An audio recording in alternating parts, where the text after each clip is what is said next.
The next morning, I recall what a perfect night last night was. So much so that I can't stop thinking about it. Which is nice. He's got some pleasant memory! It's probably not the most appropriate time to reminisce since I have a test first period. So unfair. How can they do this? They hold a festival that is the culmination of what has to be at least a few weeks worth of work on a Sunday and then follow up with exams starting the very next morning? That's diabolical nonsense right there. How could they do that? It's gotta be some kind of sick joke. I'm not too worried about it, but I wonder if they really couldn't have held off on this for at least another week. Another day and or two, perhaps. Well, at least the weather this morning is nice enough that I can study outside before class. You take what you can get. It's a lot more refreshing out here than it would be in the classroom. Not to mention with how quiet it is. I'm starting to think that everyone else will be sleeping in pretty late today. I put down the notes I'm reviewing for a second and stare out the school grounds, still littered with festival stalls. God only knows when those things are gonna get taken down. Probably never. Looking at them now in the daytime without paper lanterns or crowds of people to draw my attention away from them, I noticed something peculiar.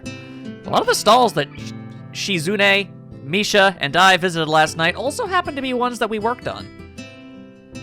Huh. That's cute. Did Shizune come up with this? It had to be intentional, especially knowing her. Did she hope that I would catch on and see the fruit of our labors? Ye gods! I hear footsteps crunching the grass behind me and I turn around. I always knew she was some kind of ninja assassin. It all comes together. I feel slightly paranoid, but all I find is Shizune, standing there with an innocuous look on her face. She just kinda, dots at me a lot, and it's delightful in its simplicity. Good morning. Why do I keep forgetting that she can't hear me? It's probably because I've gotten so used to Misha translating for both of us that I haven't actually run into many situations where I was forced to acknowledge Shizune's deafness and the problems that could stem from it. I'm still getting used to saying her name correctly. I'm going to have to apologize for that. I think yesterday was the first. I gave her a wave anyway. She still has functioning eyes, so she can at least interpret that much. But I'm not even going to pretend for a minute that I can hold up a conversation with her, considering my ignorance of sign language. And if you're going to ever, at any possible chance, maybe develop any kind of relationship with her, you might want to get on that. Would it be rude just to go back to my notes? I don't really know what else I could do. Where's Misha?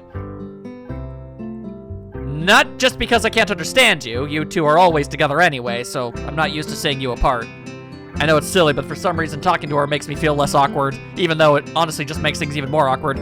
Surprisingly, she doesn't get mad at all. She starts signing, but it's different than usual. Shizune's hands move more slowly, and the gestures are simple.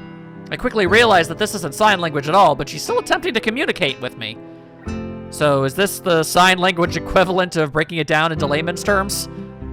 I'm terrified that if I attempt to gesticulate back, I'm just gonna look like a total dumbass. The look on Shizune's face tells me that she's starting to think that trying to have any kind of back and forth like this is not exactly the best way to accomplish things. There has to be a better way. Writing on a pad? Well, I do have a paper and a pencil. What else, though? Cell phones? I don't really have much use for for mine here, so I barely carry it around. I don't know if Shizune even has one. She takes the initiative, holding up a finger to ask for a pause before pulling out a pad and pen from her bag and writing a single word on it. Hello. Well, ain't that adorable? I stare blankly at her and receive a similar but somehow more intimidating stare in response. She nudges the pad in my direction forcefully, clearly wanting me to reply. Good morning. Shizune beams with a disproportionate amount of happiness. She starts twirling her pen triumphantly as she thinks about where to go from here. It's a sight to behold. It's like a baton, but pen-sized. Oh, come on. It's not like we just invented fire. Shizune pushes up her glasses curtly, as if she had heard me, and then starts writing at a furious pace. Use the notepad. Right. Wow, I'm confused. Am I supposed to take it from her and write okay now? This is about the furthest thing I could imagine from a smooth flowing conversation. Makes me envy the ease with which Misha is able to communicate with Shizune. Are you studying for the test? I'm pretty sure I can get away with the answering simple yes or no questions like this with nods. All right, she seems to be satisfactory with that. You are here very early. Most people sleep in late after the festival. That means you are abnormal. Ah, that's very kind of you to point out. I am what some in the business refer to as a weirdo. Amazingly so, it's not so much that I woke up early, so much as it is I don't go to bed until roughly 10 a.m. It's not healthy, but it's what I do. Is that so? You're here too. Before handing the response back to her, though, I remember what I noticed earlier in ads. Yesterday was fun. I noticed today that I built a lot of the stalls we went to. Maybe that's why they were so familiar. Was this another game? She shakes her head from side to side indignantly. No tricks! Those are for kids! Even though adults can eat them too. They taste bad no matter what age you are. I thought that because you had made those stalls, they were the most important ones. We had to visit them because everyone should be able to appreciate the fruits of their labors. I wanted you to be able to see and enjoy what you had done. Oh, I'm sort of touched. Still, I have to wonder why she would go out of her way, and I ask as much in my response. Because you were depressed. Okay, I mean, you're not wrong, but dang, ain't you incredibly perceptive? I want to say that I was depressed for days, but stop. It's true, I was moping quite a bit, and not being too subtle about it half the time either, so it's possible that she knew. Was everything she did just to cheer me up then? Thanks. I mumble it before I catch myself, but Shizune doesn't seem to care. I write it down instead, and she nods once, as if unused to it. The silence between us grows more vast with each passing second, and there's nothing I can do to break it. Having to write everything down on paper kind of destroys any hope of trying to be casual. You have to really think out what you're going to say. Good luck on the exam. Shizune pushes the pad right in front of my eyes, breaking my concentration, taking the initiative again, as always. As she walks into the school building, I can't help but feeling a little sad. That felt like the longest 20 minutes of my life, and all because it's so alien to me to have a face-to-face conversation with someone by passing notes to each other, that I can't help but coming up blank most of the time. It makes me want to learn sign language. That's easier said than done. Although in a school like Yamaku, they might very well have sign language classes. In that case, there would be little reason not to pursue this. I mean, yeah, because at that point, bare minimum, you have a very strong interest in being long-term friends with her. Being able to speak to her, that's going to be a pretty handy-dandy tool in your disposable. I almost said disposable. It's not disposable. Sign language is a very good skill. The only person I can think to ask at the moment is Misha. How badly do I want to know this? There's two options. Wait until after class or go look for her now. I guess I'll go now, but I'm not certain where she is. My best bet would be to start searching for her in the girls' dorm, though. After all, if she wasn't with Shizune, that's probably the only place where she would be. A guy casually prowling around the girls' dorm early in the mornings is unacceptable, but asking Misha about sign language classes in front of Shizune would be just as unthinkable. She has to come to school sometime after all. We're in the same class, so she too has to take this test. If I wait here, I'll be sure to see her sooner or later. I'll just, casually hang outside the girls' dormitory, back against the wall, legs slightly propped up, nodding in casual indifference. Nothing about that is weird. I just hope she doesn't walk past me while I'm flipping through my notes. It turns out to be a pretty long wait. The students file into the school. I wonder if Misha's gonna be late. Eventually, I catch sight of her. While she bounces across the grounds, it hits me that I'd have to be blind to miss her with her incredibly distinctive hair. It is bright pink with drillies. Hi, Hichan. Good morning. Morning. I don't have a lot of time left before class starts, so I cut directly to the chase. Hey, can I ask you a question? A question? Okay, Hichan. Sure. I have time, but only because I'm late. What does that mean? Haha, I should have woken up earlier, but I was so tired. If I had, I would have had to study, but since I didn't, it won't hurt. What is it, Hichan? Well, there are sign language classes here, right? Yep, they're electives. What do you want to know, Hichan? For some reason, that question briefly makes me panic. No reason. Sounds interesting, but I guess it's too late to sign up now, right? Not exactly being too subtle here, but Misha seems to pick up on things like that anyway, so I'm probably being more cautious than is necessary. We're friends, but she's also kind of a dork. Well, Hichan, I've heard there are fewer and fewer students taking sign language every year, so if you want to, I'm sure they'll let you in. Are you thinking of learning sign language, Hichan? Yeah. If you learn sign language, Hichan, that would make Shichan really happy. If you want, we can go to the teacher's office after school. They'll probably let you in. That'd be great. Don't tell Shizune that I want to learn it, though. Why not? So it can be a surprise.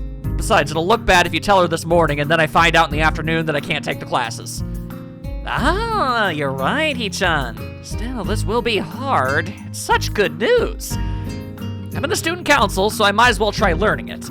Even if it's just the basics, it'd be a step up from nothing. Besides, Shizune and I can't keep relying everything through you as if you were a phone or something, right?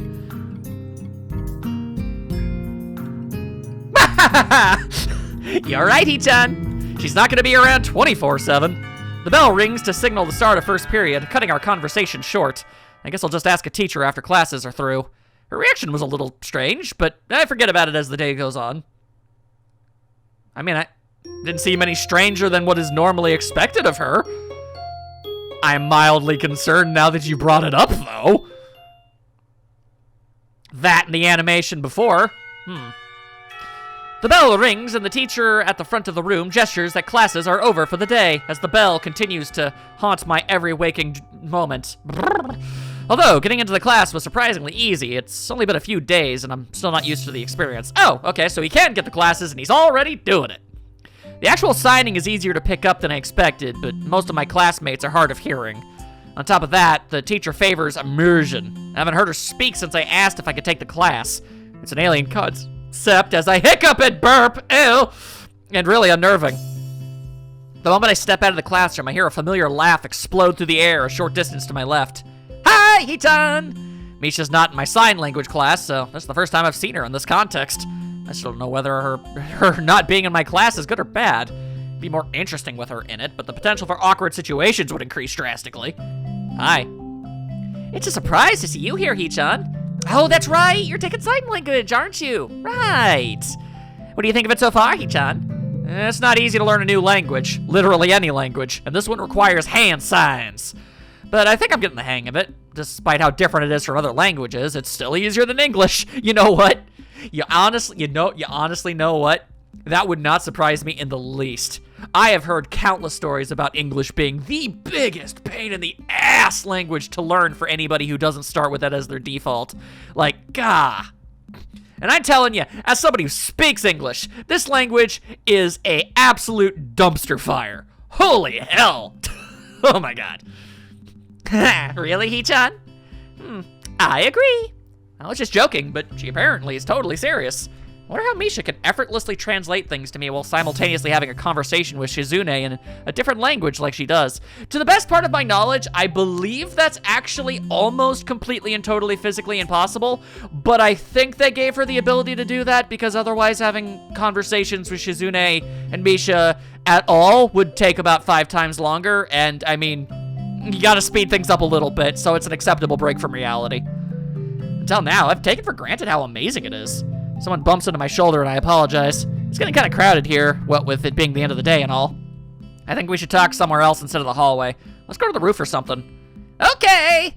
I decide to continue talking on the way. Can I just say how incredibly bizarre it is to not see their 2 portraits next to each other 24/7? Like, this is the first time they've really been separated, and it's freaking me out. It's surprisingly quiet enough to carry on a conversation while doing so. It's still taking me some time to get used to having to look at the teacher constantly. I guess I took all those years of simply listening to the lectures while I doodled for granted. Makes taking notes a lot more difficult, too. The introductory class is small, and I'm already behind. I guess I have a lot of stuff to do. Yeah, this is much better. I turn around to look back at Misha and see her staring at me with her hands on her hips and her cheeks puffed outwards. Hee-chan, you're behind? That's not good at all. I started the class a week later than everyone else. It's not that bad. Okay, Hee-chan, let's review what you learned then. I'll tutor you, okay? It's the first time I've heard "I'll tutor you" used outside of dirty movies. I'm not nearly... How does it... All right, that's a line of dialogue I was not foreseeing having to read. Especially not given in this particular context. All right. I don't know if I need a tutor yet. Oh, she looks more disappointed than usual. Makes me feel awkward to see her making that kind of face. I want to be a sign language teacher, Hee-chan, but it'd be really great if I could try tutoring someone in it first. Even if it's just for a little while, the experience would be valuable. Oh, well, that is true. Also, it's kind of awesome that you already have aspirations for your future. It would explain why you're so dang good at it. I didn't know you wanted to be a sign language teacher. It's hard to believe she isn't intentionally trying to make me feel guilty because she's very good at it. Still, it makes sense. She's very good at sign language already from what I've seen, and certainly has the voice for dealing with the hearing impaired. I never saw her as the teaching type, though. Haha, it's the reason why I wanted to go to this school, Hee-chan. It's also really expensive to attend here, you know? Because I want to be a sign language teacher, I have reduced tuition fees. If it wasn't for that, I don't know if I'd be able to keep going here. Wait, so then... are you here as part of, like, an experience program and you don't actually have a disability? Because that would explain not only why I've never been able to even vaguely guess as to what it could be, but why it's never even come up yet. I see. It's not that I think you would be bad at tutoring, it's just that I don't know if I need it just yet. You're right, Hee-chan. You're smart. Well, no, that makes me sound arrogant. All right, please tutor me. Ha ha ha! Really? Okay. Yay! Thanks, Hee-chan. I'll do my best. Let's start right now. Too soon. I miss Hee-chan. Didn't you just see her this morning? It's hard to talk during class, Hee-chan. There's no student council today either. Well, there have been exams all week. I'd be kind of mad if there was student council. I'll be glad when they're over. When it's back, you're not going to skip out, right, Hee-chan? Of course. I'm in it after all. Don't worry, I'm not going to just suddenly stop showing up. A promise is a promise is a promise is a promise. Misha pauses for a second, not looking very convinced. Hee-chan takes the student council very seriously, Hee-chan.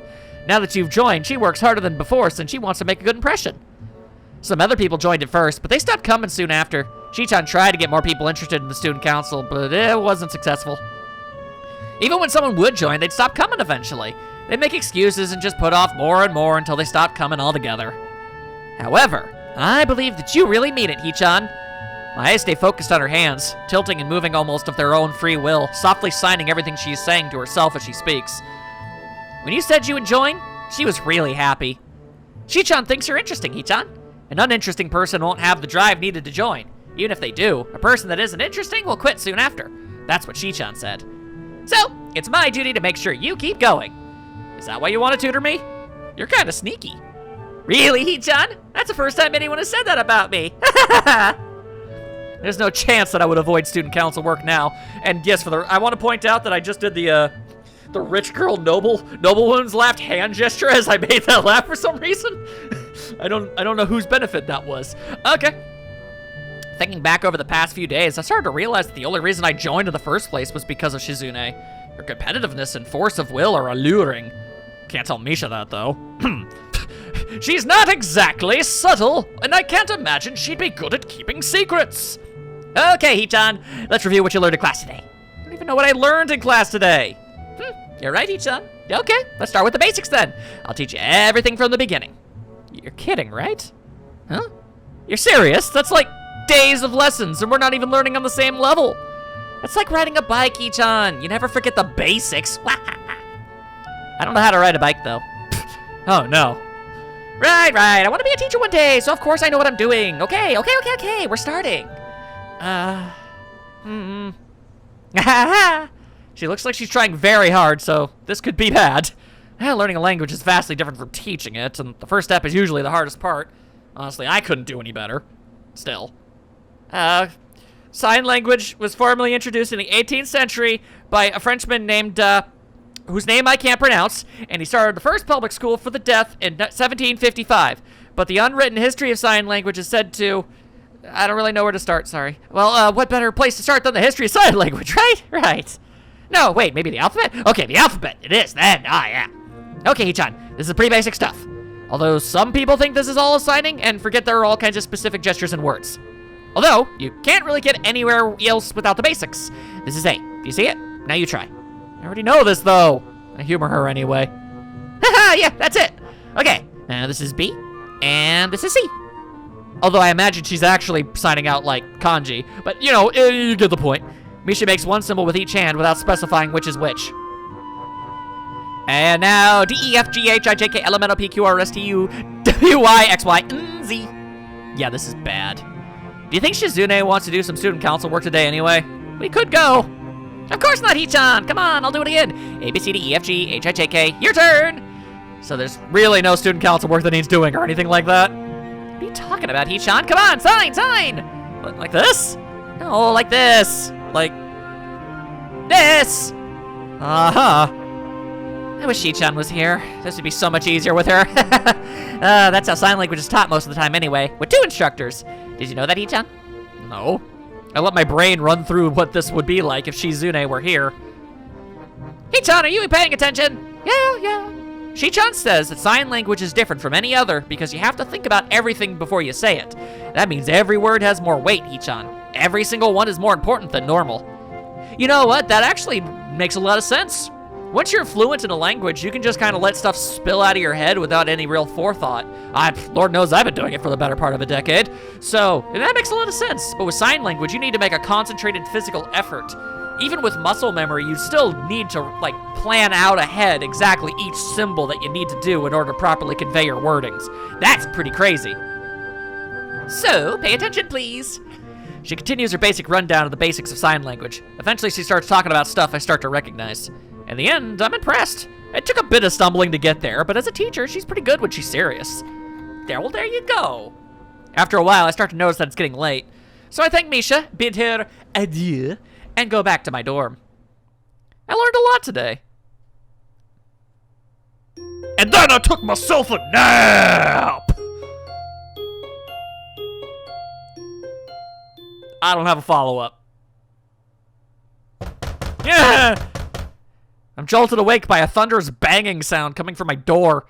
My first thought is it could be Shizune. After all, only a deaf person or a jackass would knock that loudly at this hour. Incoming Misha in 3, 2, 1. Who is it? Of course, if it is Shizune, she wouldn't be able to hear that or answer it. There's no reply, so I'm kind of pleased. I haven't seen Shizune in a while. Oh, you're not the glassest character of which I am more fond of. Now I'm stuck with this, although he was right. You'd have to be either a deaf person or a jackass. At least it wasn't Misha. That way there's no unfortunate rudeness about it. Opening the door, I find Kenji standing out in the hall, his eyes nervously darting from side to side. I feel the overwhelming notion that I'm probably going to lose about 10 to 15 minutes of my life. Oh, it's you. Yeah, it's me. What kind of reaction is that? Well, I'd be able to give you a more personalized response if you'd answered when I asked who it was. Kenji frowns and pushes up his glasses exactly like Shizune. Why are you making that weird face? I wonder how he's able to see me making a face right now, yet wasn't able to the millions of other times I've reacted to something weird he has said or done. I kind of want to pursue this, but I'm too tired to actually do it. Shizune pushes her glasses up like that. You know, student council president. Just a little weird. What the hell? What do you mean there's this girl who does the same thing? You mean she touches her glasses? I do that. That's my thing. Who is this gal? Why are gals all up in my business stealing what I do? His character flips from anger to fear in the blink of an eye. Is she trying to replace me? Pod people? No, wait, that's an exact copy. Pod women? It's like my two greatest fears combined. Women and pods. Apparently. It is! I can't believe he has a point. Hey, are you going to town today? Maybe later. Okay, awesome. I have some stuff I want you to pick up for me at the post office. Some delicate and secret stuff. He speaks in a whisper, as if talking about his mail, and even a normal tone of voice will jeopardize it. You can have your mail sent directly here, you know.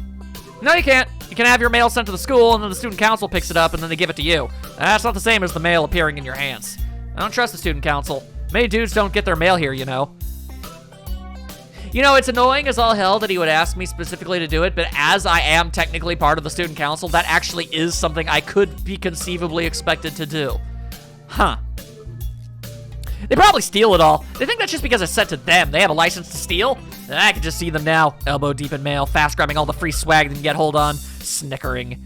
Where can I find this mailman who can conjure mail out of thin air and into your hands? I don't know. I bet the student council killed him to preserve their monopoly on all the students' stuff. Doesn't work that way. It's not like the freaking Highlander. Is that what you wanted, though? Fine. I can pick up your mail for you, but eventually I'm gonna collect on all these favors. You already owe me money. Thanks for reminding me. I'll pay you back after I get my package. Yeah, my bad. Can't really pay you until then. Still broke. Then I'm basically doing it for money, like a job. What do you need this package first? Is there money in the package? Nah. I'm seriously dumbfounded. Why can't you get it? Because I'm going to remodel my room today into a war room. As the days go by, I realize more and more how dangerous feminism is. Oh my god. It really is everywhere else. Even in places like Iran, you can tell how far up it goes. All right. When the war begins, if we haven't transcended the concept of nations to fight for our gender, it will be chaos. Dear Lord, you are not pleasant to be around. No one will know what it'll take that what it will decide, and what a war against feminism wouldn't just mean World War III, but at the end of the life on Earth as we know it. If we lose, all our supple Japanese.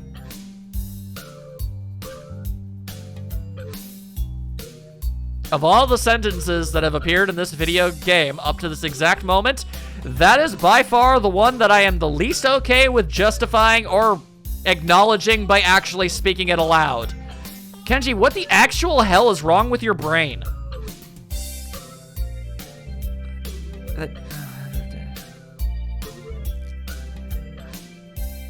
Forced to repair toilets? What? That's crazy. You're crazy. I think you're overthinking this. As the day go by, I realize more and more that you are not ballin'. No, I'm not ballin', and I never will be ballin'. You know what? Maybe we should just completely stop communicating. I'm down with that idea. We've only talked like 4 times. Oh, sorry. Yeah, whatever. I'll get your package. Awesome. I close the door and jump right back into bed. And by close, I mean I slammed it with the force of 1,000 suns. The second my head hits the pillow, a painfully loud ringing assaults my ears, and I realize it's my clock.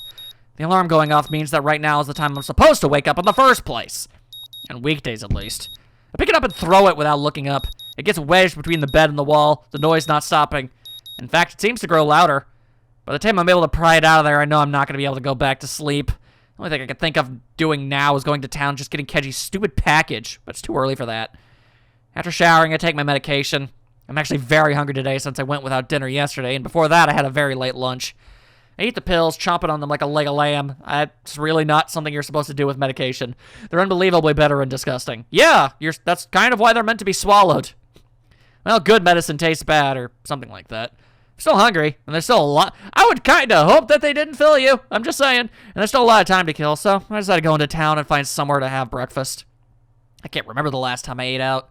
Besides, the weather's nice, so why not? I imagine it would be the last time you were at the Shanghai.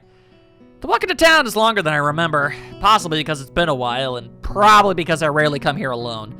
There are barely any cars on the road because it's so early in the morning, making it unusually quiet, but serene and peaceful. The first thing I do is start looking for a place to eat. Immediately I think of the Shanghai, but I want something more substantial than sandwiches or a cake. I mean, pancakes are one of the most widely acceptable food breakfast stuffs out there, and that quite literally is by its very definition a cake. Are you calling pancakes unsubstantial? If so, I might have to judo chop ya. Since it's so early though, I decide to get Kenji's package first. Picking it up at the post office doesn't take very long, but the moment I see it, I'm enraged about what a pain in the ass it'll be to carry this thing all the way back to the school. Oh god, this box is huge. You need 2 hands to hold it. Insultingly, it's not even very heavy. I was thinking of wandering around for a little while, but with this thing in tow, that's gonna be a real problem. Guess the Shanghai is my only option now. And that's why you should have brought a wagon, man. Could have filled it up with pancakes. Just saying. Then you could compete in the championship. Everything else, my references are very out there. Everything else is closed, and the ones that aren't all about the same menu. That fact also makes me want to throw some more business Yuko's way.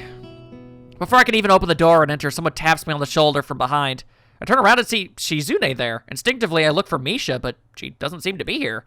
Well, that's crazy. Good morning. Whoa. Okay, so we learned a little bit. Oh, as we learn more, we're gonna know more about what she said. Oh, that's so cool. Oh, I love that. Looks like those sign language classes are starting to pay off. I'm tempted to sign it right back, but then she might think I know a lot more than I actually do, and boy howdy. Let's try to at least be halfway competent in conversational skills before we fully unload that little nugget. For now, I just give her a wave and open the door. She's probably here from her morning tea and didn't come here just to greet me. Turns out I'm right as Shizune follows me inside the tea house. It's a total ghost town in here, and that there are ghosts everywhere. I'm talking all the ghosts. We're talking Casper. We're talking the Funky Phantom. We're talking about Slimer. We're talking about some 4th ghost that I can't think of right now. It's not exactly peak hours, but every other cafe I've passed here had at least a few customers. Actually, the Shanghai has been fairly empty every time I passed by. How does this place stay in business? Hello, thank you for choosing to patronize our establishment. Bonkatu! Yuko bows with the force of a falling axe, and her head collides with the box in my hands, launching it towards the floor. It shatters into 732,000 pieces. I am unmoved. Oh no, I'm sorry, I'm really sorry. Please forgive me. It's okay. You don't have to do that hello, thanks for choosing our shop thing since we know you. But it's part of my job. You're here early. What can I get you? I just want some coffee for now. I'm full of the sleepy. I wonder what Shizune wants. Without Misha, there's no real way to tell or any way to ask. I haven't learned about that yet. She's here, so I'm pretty sure that means she wants something too. I don't really know what Shizune wants. Does she have a usual? Wait, she might have something else though. Perhaps you should bring us a menu? I look around for one, but can't find anything that looks remotely like a menu. Menus. I'll look for one right now. Huh? There are menus. They're just rare. It's only a restaurant menu, not a collector's edition. Although a collector's edition of a restaurant menu? There could be a market in that. Weird. Is that what Shizune is saying? Nah, she can't hear you. It's just weird for a cafe to make you have to go out of your way to look for a menu. Weird. Yeah, you're right. It's so illogical. There's so many things, like why it's called the Shanghai. This is a Western-style tea house, but the name is Chinese. And the architecture is old-fashioned, but my uniform is so modern and sophisticated. She looks like she's about to pass out. If she does, she'll probably fall forward and make a mess of everything. I can't work here anymore. What a bad place for her circular train of logic to end up. Oh, come on. That kind of stuff is what sets this place apart. There are a lot of cafes around here, you know? I think it's charming, really. Please don't quit. Business is good here, ain't it? Not really. See, I think this is a good job for you. It suits you. You shouldn't quit. I've never had to defuse this kind of crisis before. Eventually, I managed to calm her down and convince her that I'm sure Shizune just wants what she usually orders here. She perches herself down. Yuko walks away to get our drinks, and by then, Shizune has already picked a table. There are no other customers, and Yuko isn't the most talkative person, so it's very quiet. It doesn't really bother me, but I wish that there was some way we could communicate. There are so few moments that we're alone. Shizune and Misha are almost always together to the point where sometimes it seems like they are one. Now it's just me and her, and I'm unable to understand her or have her understand me. It's terrible, man!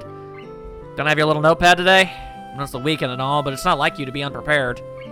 Oh, that's fine. I don't really like using it anyway. Still, it would come in handy now. Shizune starts signing in short bursts, punctuated by her stopping to take a sip of tea. It's strange how she doesn't make the slightest attempt to change how she normally acts. I'm talking to her for the most part because I'm not used to long silences. I really wonder if it's the same for her in a way. However, it seems unlikely. I think it's more that she's the type who doesn't change how she acts for anyone. She is who she is, and she's proud to be it. Seems like Misha joined the student council because of you. That makes two of us, you know. I'm only there because you forced me into it. It's fun being able to talk to her and tell her things that she'll never know. Well, not really forced, I guess. If it wasn't for you, I wouldn't have joined. That sounds slightly romantic, and I find myself blushing a little. I feel like an idiot. Although I still don't know why you joined. It should have been the first thing I asked in retrospect. I'm really curious. I'll have to remember to ask Misha sometime. Or learn sign language and ask her yourself.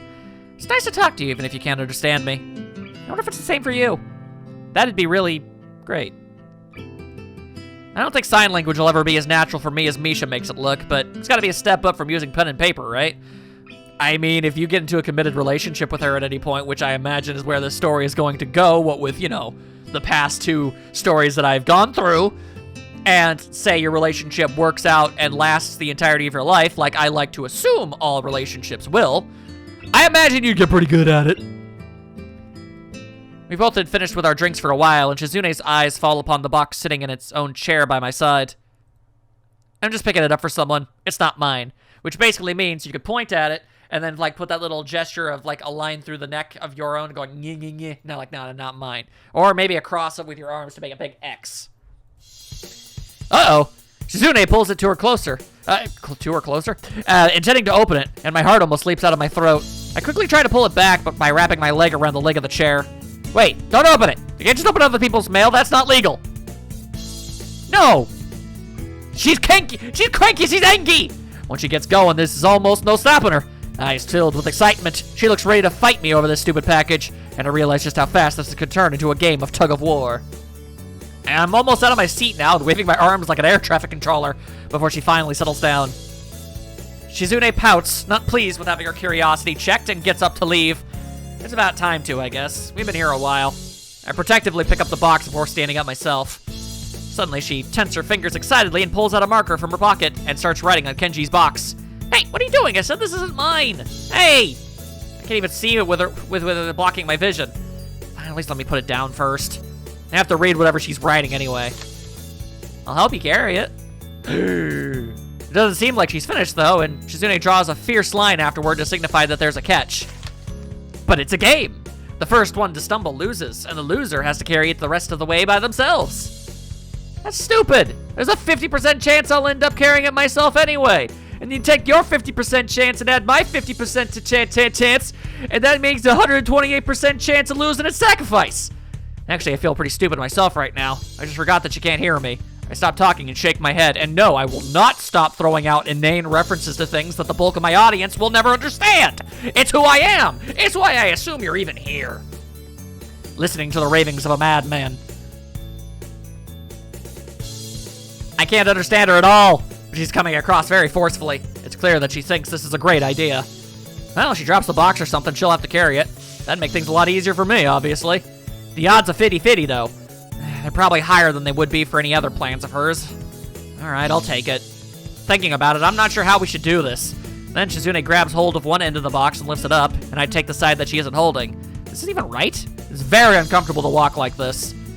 We leave the cafe, and I find myself hoping that the streets are still devoid of people. Yuko seemed confused as to what we were doing, and I imagine it'll only get worse as more people see us. On top of everything else, I don't know if we ever bothered to pay. Shizune doesn't seem bothered at all while walking with her arm at this unnatural angle. She just grins confidently and periodically makes some kind of weird gesture.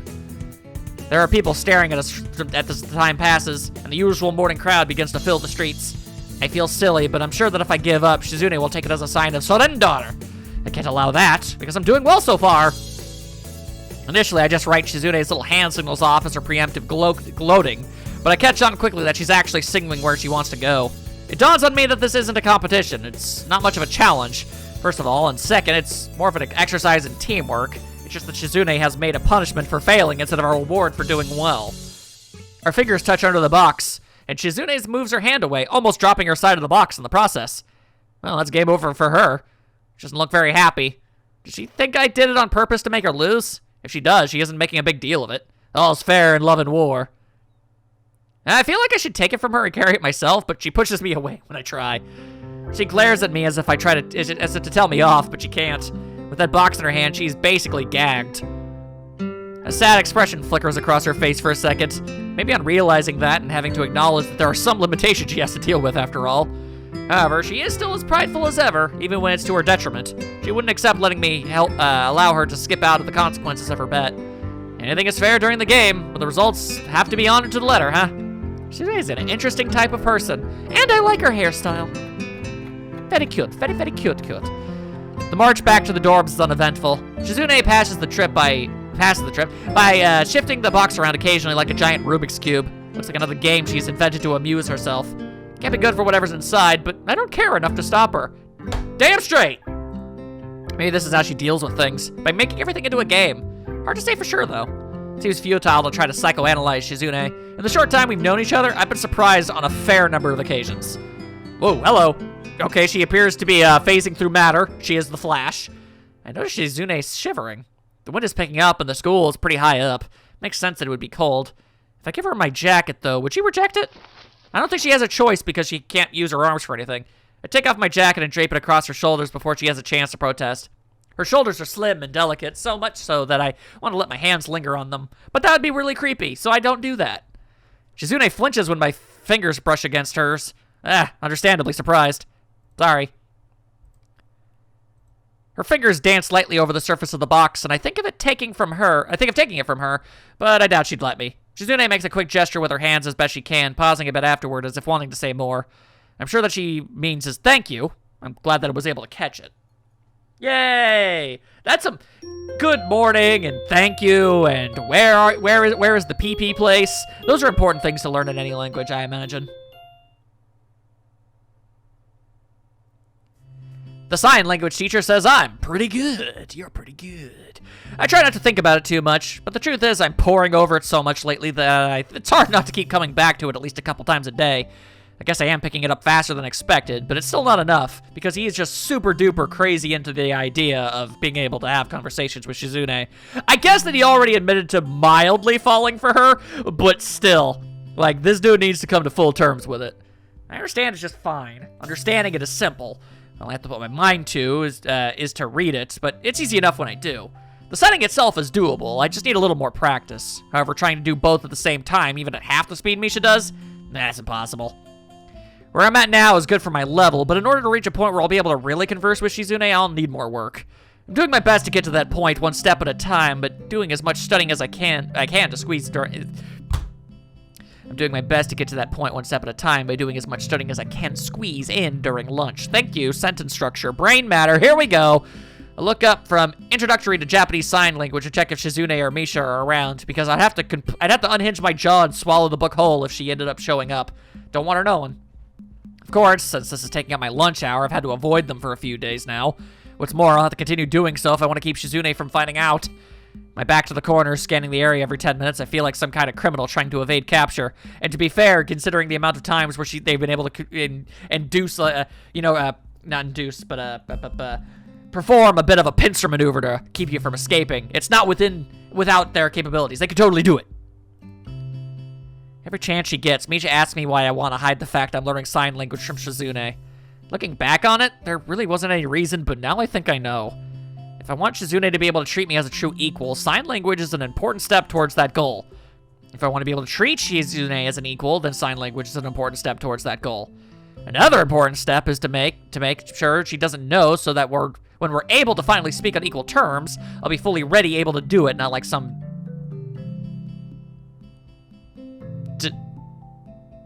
Okay, no. No, that word's gonna bug me. Hang on, I'm sorry, everybody. Hang on. Google, help me out here. Dial-ante. Hello, Dial-ante. What's that? Oh, there's a Dial-ante chocolates? No. How do you pronounce this noise? Dilettante? Dilettante? What about you, thing? Hang on. Dilettante. Dilettante! Dilettante. It's dilettante. Okay. Ha ha ha! Not like some dilettante. I didn't bother to look up what the word meant. A person who cultivates an area of interest such as the arts without real commitment or knowledge. And now, I know dilettante. Go me! Haha! Anything less, I think, would be insulting. She would see it the same way. So to me, this is the only option. Especially now that I've decided to be so resolute with it. Also, the crush. That's a factor. Shizune has a huge aura. It's very easy to see her coming, or even to sense her coming. Mostly because Misha's hair lights up any crowd she's in like a beacon, and you can hear her laughing from a mile away. She's like a Kuwabara bird. Although even if Misha weren't with her, it would be the same. Her directness and efficiency are core parts of her, so it's no surprise that they come across in the way she walks as well. Due to all these factors, I'm able to put away all the things and put on my best casual face long before they see me and head my way. Hi! Student Council! Oh! Student Council! Student Council was the first thing I asked to learn. It seemed like it would come in handy. Yeah, I've been dodging it for a while now, huh? Yup! Ah! God, they're in my face! Shizune sits down in front of me to my right and Misha to my left. It was a mistake putting myself in the corner. Now I'm, well, cornered by cuteness. I may not survive the day. In the end, I'm dragged off to the student council room, but I don't mind. I was starting to miss them a bit anyway. In some ways, this makes it easier. Satisfied with having caught me, Shizune doesn't ask me where I've been all this time. Once I stand before the door, I wonder what could be so important that they're so eager to pull me back in. Games! There are more games out than books! This at last explains why every time I come here, there are a stack of books piled on every table and occasionally parts of the floor. They need the room to put all these games everywhere! Ha ha ha! It's boring playing against each other so much, Ichan. So it's your turn now, okay? Okay, it's settled then. Let's friggin' boogie. I didn't even say anything. Dang, still don't know everything she's saying. Ichan, this is one of the last days we'll be able to take it easy like this for a while. So, it's important that we make the most of it, don't you think? Chanabata will be coming up soon, and we'll have to put in a lot of work for that, too. I analyzed that word like a damn hawk. So for now, play with us. Come to think of it, it's true. I hadn't even noticed because I'd been so wrapped up in wanting to learn sign language. Right on the heels of one festival, a bigger one appears. It was like the first festival was just the mid-bus, but now it's a full bus. I wonder if Shizune will try and rope a couple new members in to help with that one as well. You are correct, sir. Hi-yo. Ha ha ha ha! Yay! Hichan agrees. Let's celebrate. I know, we should play a game. Let's play a game to celebrate, Hichan. Oh, that's so cool. Now I can actually, for at least a little bit, I can see what she's saying and how Misha interprets it. I don't know. That kind of thing usually ends badly for me. Hichan is worried about the stakes. Misha makes a very disappointed face. It's hard to tell if she's mocking me since her expressions are so exaggerated by default. She's an all-out kind of gal. I turn my head to Shizune. Now, this person, she is definitely mocking me. Hey, stop that. But yes, I'll play with you if you tell me what's at stake first. There's always something. How very Japanese, putting the consequences above everything else. Are we not all that? Hichan, in this game, I mean, have you ever heard of the expression, missing the forest for the trees? No. That's a lie, but I have my pride, which is currently feeling wounded. Okay, I'll play, but I want to pick the game. Misha nods. Additionally, I'll pick the punishment if you lose. Shizune makes an X with her arms. That either means denied or that she's about to use her special attack. I kind of want to see what that would be. Aha! Now who's afraid of consequences? How vengeful. Still thinking so spitefully about a playful little joke. If bit you would probably bite. Oh, if bit you, you'd probably bite back. Shizune signs a word that I don't quite catch. Hichan is so vengeful, even though it was just a playful little joke. If an armadillo bit you, you'd probably bite back. There's no way that that's what that meant. Armadillo? It's foolish to bite an armadillo back, Hichan. It'll just curl up into a big ball and you'd break your teeth. And then where would you be in life? Teethless, and you'd be known everywhere the world over as the guy who tried to bite an armadillo. Do you want to be the guy who bit an armadillo and broke his teeth on it? That's just dumb. But Hichan would do it anyway, you see. Haha. I see. Shizune adjusts her glasses with a small flourish of her hand.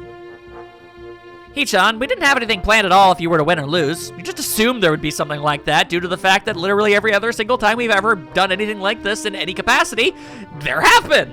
I wonder why. Me too. But oh well, there isn't. Does that change your mind, Hichan? Well, yes. Misha whirlwinds, or windmills, that works too. Windmills her arm at high speed to show her joy. And if I happen to get punched, it's my own fault. Weird habit. This is the kind of thing you could only see in the student council room, occupied only by 3 people. Anywhere else, you would end up socking someone in the face. Yay, let's start right now. Not just yet. Okay. However, we have to be able to play.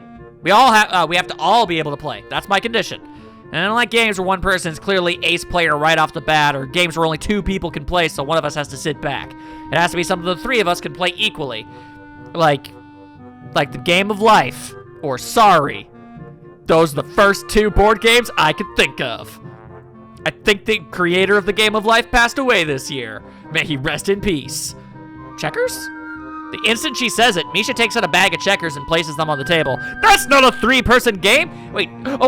Wait, checkers, Chinese checkers? That could be 3 people. Only 2 people can play that, I told you. Okay, Hichan, how about Monopoly? A Monopoly box slowly edges towards me, and I take it out of Misha's hands and put it under my chair. I don't like games that revolve around luck of the draw. They're too much about chance and not about skill. Also, stop jumping the gun with these games. Luck is a kind of skill, you know. No, it's not, by very definition. It can be if you're consistently lucky, right? I mean, most RPGs do have characters with luck stats, so in a way, I suppose you might be able to say that it is a skill. A cosmic skill that you literally have absolutely no control over whatsoever. Except, you know, it randomly lets you do critical hits. Critical hits don't really have much of a basis in reality, I really can't help but note. Just every now and then, randomly, you'll hit way harder than normal. Once at that point, it's something else entirely. Baccarat, marbles, life, snakes and ladders, escalators and eels, roulette, blackjack, paper football, trivial pursuit. Misha begins to excitedly name a bunch of games as if she were reading from a list. With each suggestion, a new box, board, and pieces appear around her. A bizarre catalog of games ranging from children's fare to serious, polished-looking gambling instruments that look very out of place in this humble room. 3-way chess? Is that even possible? Let's try. Yes, let's try it. Definitely. Ha ha ha. They pull out a chessboard from behind them with a flourish like 2 junior magicians. Well, magic does require some deft sleight of hand, and they've got that in spades. Not surprised. Nonetheless, it is still somehow unsettling. Stop doing that! Excuse me? A very timid voice manages to make me look up. Well, this is awkward. I lost my ID card, and someone told me I could find out where to get a new one here. If I'm interrupting something, I can come back later. Hanako's eyes drift across the room, taking in the landscape of piled-up record books, haphazardly scattered chairs, and overturned board games. I guess this isn't exactly the image an organized, tightly run student council like ours should be giving off. Hello. It's the only thing I can think of to break the ice. Unfortunately, it just seems to startle her further. Just remember the timeline where I'm able to help her. My ID card. You're in our class, aren't you? Right? So, don't be so timid, okay? Come on. Yep, even though we're your seniors, it's not like we'll bite. We're not our seniors, we're in the same class. Still, I am grateful for them to be stepping in. What is it you said you want? An ID card, right? Yes. Her eyes slide away from Misha. Being shy, it's no wonder she's not the best at keeping eye contact. I follow where she's looking and notice her gaze stop on the chessboard on the table. Hanako's eyes widen just for a moment. Shizune notices as well, and a past life would know that she loves chess.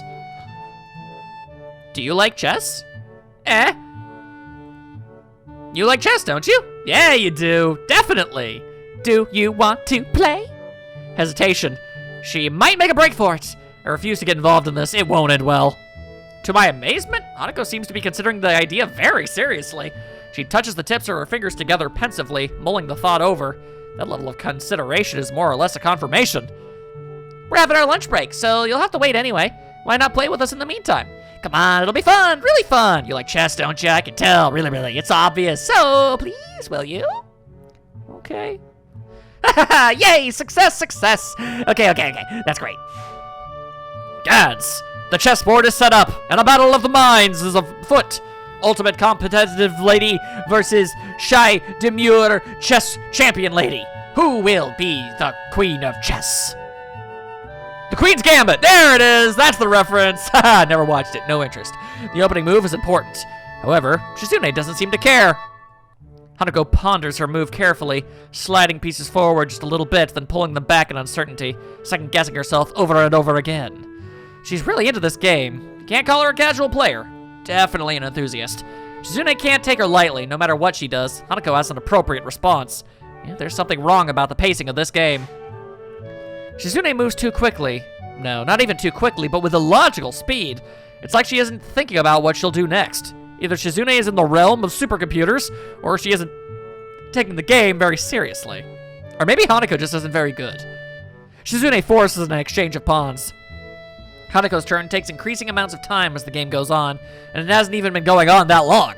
Suddenly, it all becomes clear. Shizune has a lot more time to think about her next move because Hanako takes forever to move a piece. That's why she's able to go so fast. Despite that, it's an interesting game. Black Knight to f6. Bishop to d3. You sunk my battleship. Sorry.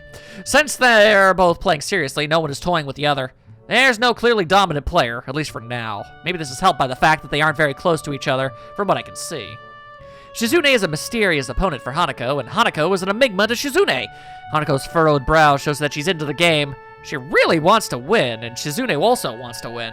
The lack of familiarity is a little depressing, but it is giving life to the game and allowing them to see each other as good competition. Maybe they might even end up being friends over it, or at the very least rivals in chess. It's optimistic thought. After I remember playing Risk against Shizune, she doesn't want to just crush people for the fun of it. The game continues. Shizune places 12 moves in 4 minutes. What a scary opponent. But Hanako holds her own, even though her king is being chased around the board a bit. Like a greased pig in a hen house. Something. I don't know. I'm not southern. I don't know those adages. Pawn to h6. White knight to e6. I did. A white knight. The end is near. The game has ended. That was a really good game. Thanks. It was really close. I thought I would lose. You're very skilled. Magnanimous?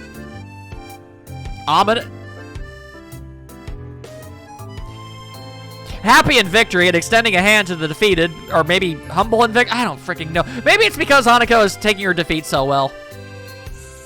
This is a fun game, but it took so long, almost the whole period. Chess is too formulaic, especially at this level. How about some advanced rules? Advanced? Yeah, I'm talking some Star Trek 3-dimensional chess, yo! Yeah, like speed chess, or chess with additional pieces, or maybe we could pair up and play tag team chess with 1 or 2 boards. Your choice. Come on, it'll be fun, really. Regular chess is so slow, too methodical, it's boring. I want to play chess that rewards quick thinking and daring.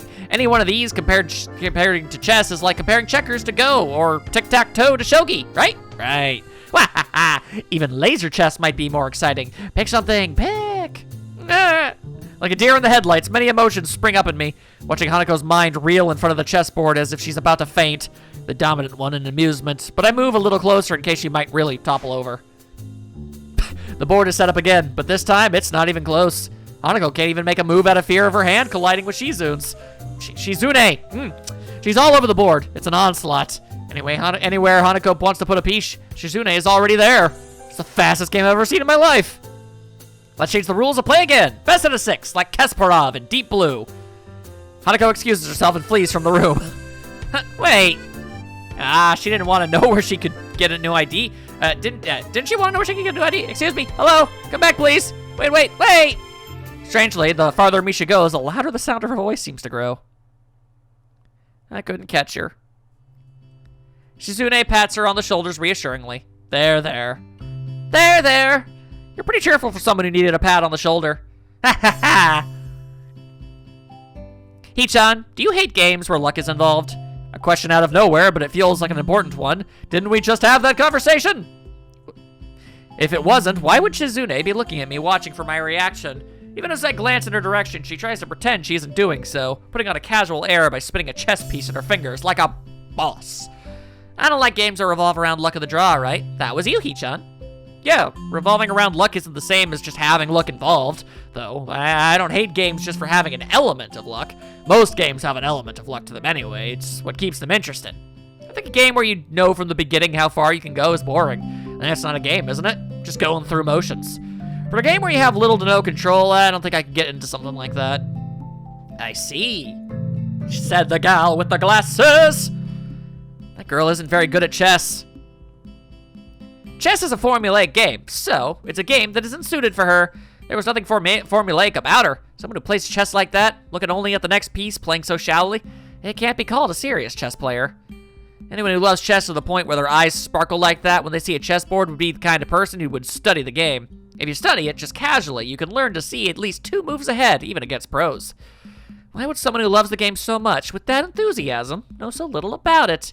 Even less than someone with just a passing interest in it. I already know that she doesn't get a lot of chances to play it. Shizune puts down the piece in her hand. It's a rook! That's my favorite piece on a chessboard. Her feelings are real, but her feelings for the game aren't real. You understand, Hee-chan? There is no luck in chess. It's very important to realize that. Luck in games is good because it gives everyone a chance. Just enough to matter, but not so much that skill is penalized. Chess is boring because it's not a game to me. To me, it seems like formulas. So what you're saying is we should play Mario Party. I vote for the third one. It's my favorite. Hanako isn't the kind of person who would love something like that either. If you value something, you fight. Struggle is proof of preciousness? I think so, at least. Or you concede immediately, since it's so precious that it stops your thinking. The first is a passionate love. The second is a gentle love. This is becoming a little odd. I tried to fight her, chasing around her king and trying to bait her. I didn't succeed, though, because she stuck to only what would work. The trickiest movements were when she moved the fastest. That means she knew exactly how to deal with those situations. That means someone taught her. Do you understand, Hee-chan? Not even remotely. If you love chess that much, but you can't give it your all, it's because you love the memories attached to it, not the game. It's too precious to her to see as a tool for true competition. Oh, what you're saying is she has more of an emotional interest and love of chess rather than a competitive drive for chess. Yeah, I can see that easily. Due to that, you can't become friends over it. Not without words. Well, your way of making friends isn't the kind of way that works on everyone, Shizune. The look on her face isn't one of sadness, at least as far as I can tell, but her words are very sad. Hey, let's play a game. Well, the board is still here. But the bell rings and cuts me off. Ain't that a bummer and a half? Interesting stuff. Interesting stuff.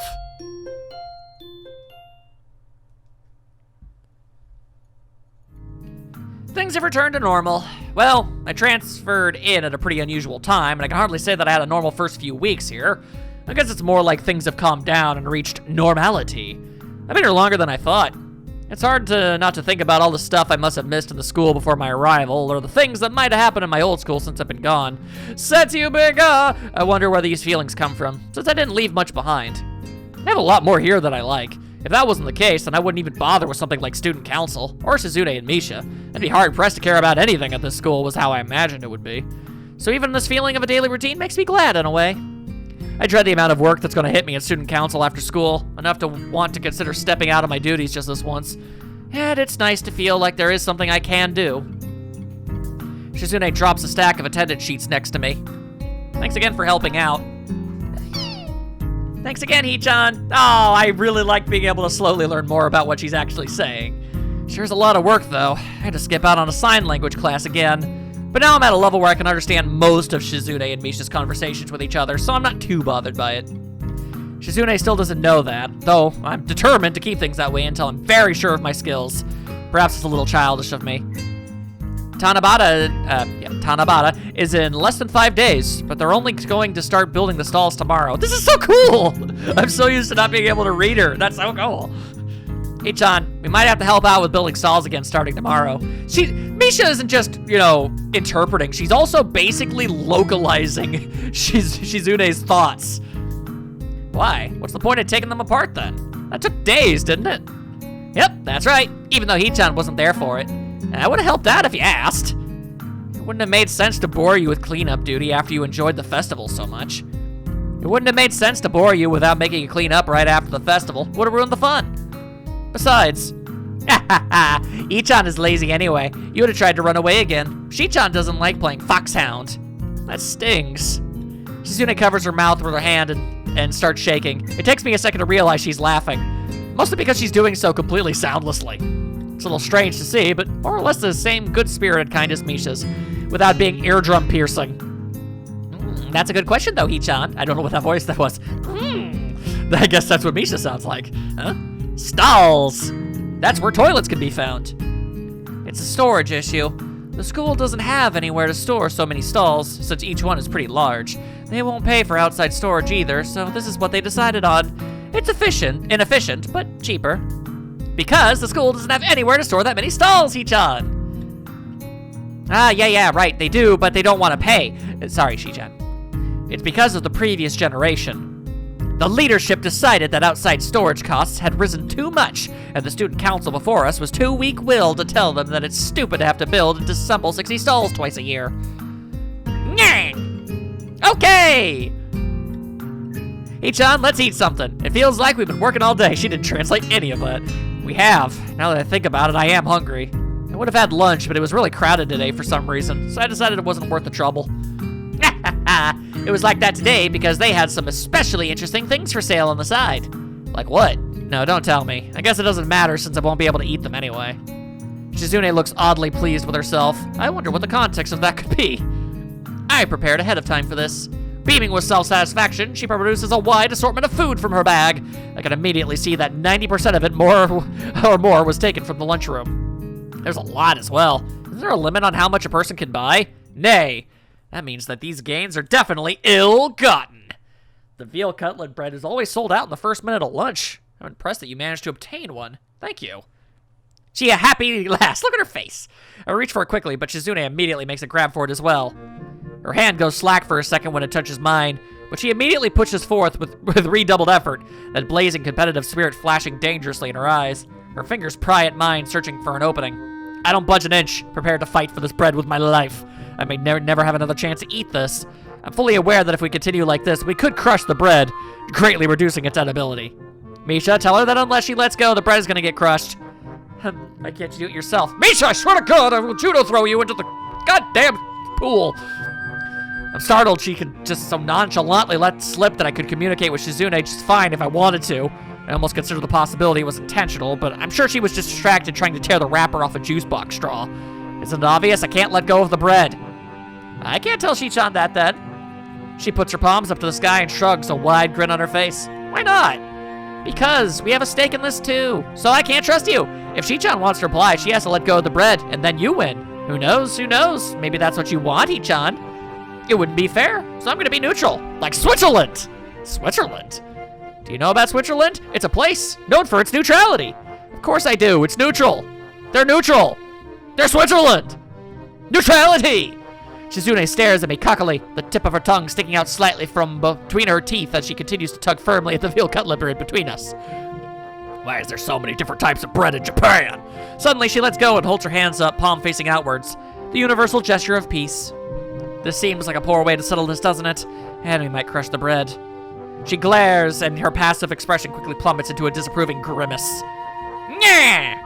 Hichan, drop the bread! We are negotiating now! I drop the bread reluctantly. Misha's hand darts in front of the side of her fingers jumping across the table as it makes its way over. Ha ha ha! Don't mind me. I don't really like veal. I'll just take this sandwich right here. And something to drink too. Picking them up cautiously, she immediately retreats. She has the right idea. I could just pick something else. There are lots of delicious things here. The chicken katsundo bread is also a popular seller, ranking high in taste and demand, but I've already eaten one before. Uh-oh. Oh boy, I have a sneeze stuck in my head and it hurts. Oh. Oh, it's not coming out. It just hurts. Anyway, I've already eaten one before. You're so immature, Hisao. That wouldn't be a problem if you would pick something else. The chicken katsudon bread is delicious. You're so immature, Hee-chan. Why don't you pick the chicken katsudon bread instead? It's delicious. But I've already eaten that. Hee-chan, why are you so obsessed with eating the veal cutlet bread specifically? It's hard to get normally. Rare things are more delicious. You're acting like a child, and you're acting like a librarian. I don't know what that means. You're acting like a kid, Hee-chan. Why don't you eat the chicken bread? That's not important. Turning bright red, she smiles cunningly and continues. There's no reasoning with you, so it looks like there's only one way to settle this. We're going to play for it. We're gonna play, horse. No, or is that chicken? I don't know, there's a game in a pool you can play. I don't know. You need 4 people for that, though. That doesn't matter. We'll play for it instead. Somehow I expected this. It's a logical conclusion. Shizune has been studying for a long time, pretty much continuously up until now. With our finals over, I guess that surplus energy has to go somewhere. Play what? The oldest game known to man, upon which the fate of nations have been known to rest.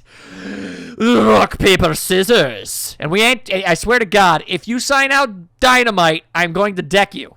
That's Shizune talking, not me. We'll play rock, paper, scissors. Really? That sounds so serious, Shi-chan. There's no humor in her expression. She is dead set on this. Okay. It's simple. Always go with scissors. It's the middle option. Everybody's always gonna feel bold and and probably go with rock. Rock is the strong, confident option. Scissors is the analytical, thinking man solution. And paper is the wishy-washy, I don't really know what I'm doing option, and I don't feel like gesturing with my hands much. It's that simple. It's all a mind game. I'm mostly talking out my butt, but it's true that rock, paper, scissors is a mind game, and you just have to know who you're playing against. Once you got that going, you can win almost every single time. It's awesome. She draws her hand back, and I mirror her. Go! We both put out rock. I knew it! I draw, and I thought I had the perfect plan. Rock is unbeatable, except when paper is played. So I don't know why why is that so consistently a thing? Everyone's like, rock is unbeatable. Nani? Shizune frowns, deeply upset by this unexpected turn of events. Not as planned. You know, there was this online version of rock, paper, scissors that had like 128 different hand signs that you could click. It was pretty great. Again! 2 papers. Damn. Again! We both throw out 2 rocks again, but a third hand is among us representing scissors. This looks like fun. Can I play? It's a duel, Shi-chan? Yeah, dueling conduct, huh? You're right. I really don't know. Engie face. The faster she signs, the harder it is to follow. In fact, it looks like even Misha's having trouble keeping up. What's she talking about? One more time! We tie again. Every time. We're a perfect, dead, even, equal match. Every time, Shizune demands a rematch, eventually skipping that step altogether and throwing rock, paper, scissors with increasingly reckless abandon. Even playing completely randomly, we continue to tie. This is a mathematical long shot. Misha hovers above us, watching it all and laughing each time we draw. After 16 rounds, Shizune pushes her chair away from the table and stands up. Enough of this, Hee-chan! I see what I've been doing wrong. This will all be over in the next round, so brace yourself, okay? Okay. I have studied your thought process, and I see how you play. I'm anticipating your next move, and will combat it expertly. This is all news to me, as I can't remember what we were doing this over. Shizune grins confidently, a look of fearless daring on her face. Her cool eyes flash with pure competitive spirit as she draws her hand back, goading me wordlessly to do the same. Her form is amazing, like a professional bowler or something. I didn't know they had proper... Yeah, I guess they do have form, don't they? Huh? Just to throw a hand motion. 2 papers. Whack! The face! This was an unforeseeable situation. Shizune's body immediately goes slack and she rubs her temples with a look of exasperation on her face as she lets out a little sigh so long it sounds like a tire deflating. I realize I've gotten a lot hungry in the time we've been doing this. We could just split it. I break the bread in half and offer one half of it to Shizune. She takes it. Thank you. She looks at the bread in her hand, studying it. This feels hollow somehow. Regardless of how she feels, she still eats it. All of a sudden, I see Misha observing the scene out of the corner of her eye. Hee-chan, that was very romantic, I think. Oh, come on. Wah-ha-ha-ha! She laughs and takes a bite of her second sandwich. We eat in silence for a while. Shizune and I manage to avoid any other contests, and then we go back to work. I wonder when we're gonna reveal our knowledge to her. I'm very hype about that. Also the confession, I always love that part. As I finish up the day's usual filing, I think to myself that this might be Shizune's way of trying to start this week on a high note. After all, tomorrow is when the real work will begin. And with her hands literally full, building stalls, she won't be able to talk very much. It'll likely be pretty dull and tiring, like it was the first time around. I'm appreciative of her effort in that case. It's nice to have days like this as a way of enjoying yourself before the days ahead. I think this was her idea as well. I also remember that I still have to get rid of Kenji's package. The damn thing is bulky, and somehow I've never been able to track him down since I picked it up. Just dump it in front of his room. What am I talking about? He'd probably think it's some sort of attack.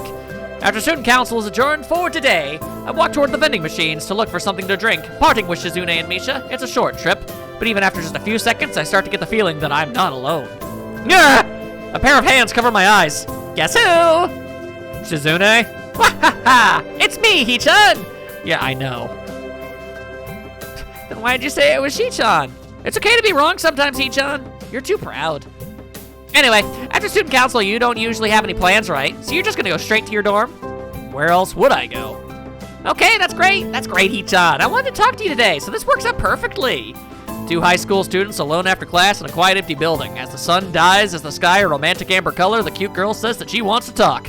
What a secretive and appealing situation. My imagination is buzzing.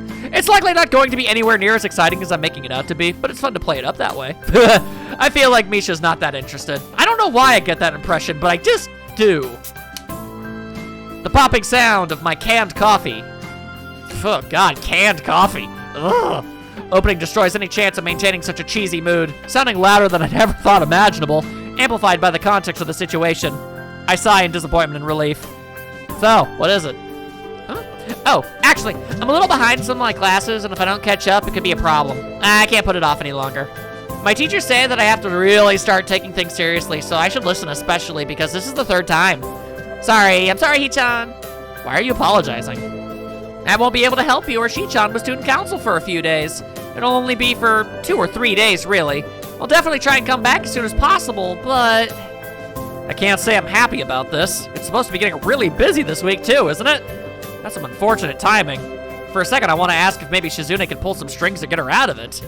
But Misha looks so genuinely apologetic about it, it'd be pretty dickish of me to say something like that.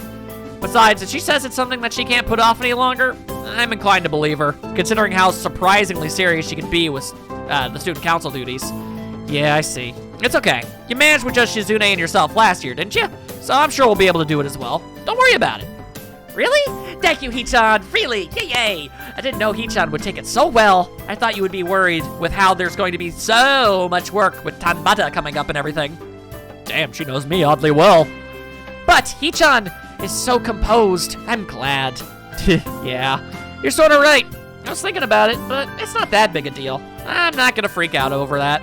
It's gonna be a little annoying passing that pad back and forth to talk to Shizune, though. Hee-chan, just tell Shi-chan that you can use sign language, too. I don't understand why you don't. Not yet. I can understand most things already, but I want to be really sure. Actually, I wouldn't mind. The secrecy is killing me, too. And it would be nice to be able to talk to her in a real conversation. Don't worry, I'm gonna have to tell her eventually. I want to. Actually, I'm trying to think of a good opportunity for it. That won't be a problem, Hee-chan. Why not? Well, because I kind of told Shi-chan that you could understand her. She was worried about the same thing, that you wouldn't be able to understand each other. So, I was worried, but it worked out fine in the end after all. Ha ha ha. I lose it. Ah! Do you understand how stupid I look now? I sat there for like half the damn day acting like I couldn't read sign language. And you're seriously telling me that she knew the whole time I could? She's probably thinking, this guy's a complete jackass pretending he can't understand me. I just made a total ass of myself. How could you let me do this? Misha frowns, seemingly lost for words on realizing that I'm taking this differently than she might have expected. She doesn't speak again until after seeing that I've calmed down. But, Hee-chan, I think this is definitely for the best, she says without batting an eye, having waited patiently through my panic to say it. The cheerful delivery of her words makes it seem like she sliced out the time between when she dropped the bomb on me and now. It's pretty funny in a way. It's like she's like some kind of living editing software. You're such a one-track mind, you know that? Yes, I am! The damage is done. If Misha can believe that things will work out with such unflinching surety, then maybe it's worth giving it a chance. And if things don't work out, I'll run as fast as I possibly can. To try and make it up to me anyway, just in case she offers to buy me another drink from the vending machine. It's a very small token of apology, but I suppose it's the thought that counts. And her thoughts are sincere. Plus, it's a free drink, so I accept. Dude should buy himself a mini fridge. Mini fridges are cool. Literally.